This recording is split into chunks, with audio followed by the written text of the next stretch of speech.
சரி நண்பர்களே, இந்த அமைப்பை நீங்கள் இங்கே காணலாம். அதேபோல் நான் உங்களுக்கு இன்னும் சில அமைப்புகளைச் சொல்கிறேன்.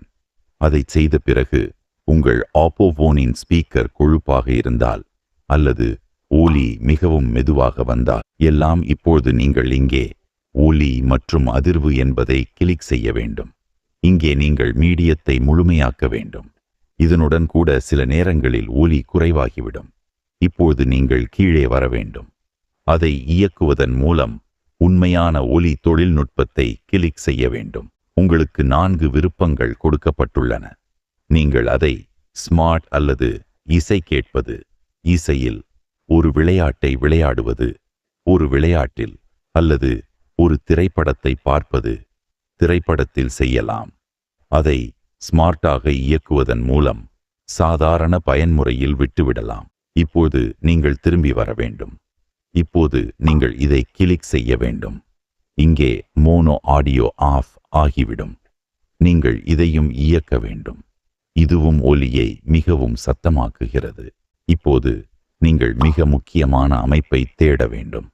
டெவலப்பர் விருப்பங்கள். இப்போது நீங்கள் இதை கிளிக் செய்ய வேண்டும். டெவலப்பர் விருப்பங்களை இயக்கத்தில் இருக்கும். அது உங்களுக்கு காண்பிக்கப்படும். முழுமையான ஒலியளவை இயக்கவும் இந்த அமைப்பு மிகவும் முக்கியமானது.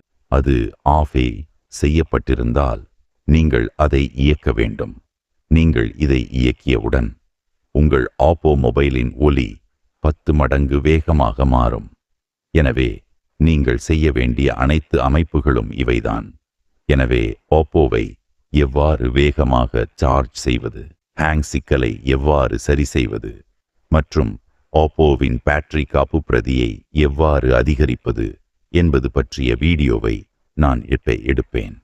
எனவே நீங்கள் எங்கள் சேனலை சப்ஸ்கிரைப் செய்து, வீடியோவை லைக் செய்து, ஷேர் செய்து சப்ஸ்கிரைப் செய்ய வேண்டும். மேலும் நீங்கள் எந்த ஆப்போ போனை பயன்படுத்துகிறீர்கள் என்பதை கருத்துக்களில் எழுதுங்கள். அடுத்த வீடியோவில் உங்களை பார்ப்போம்.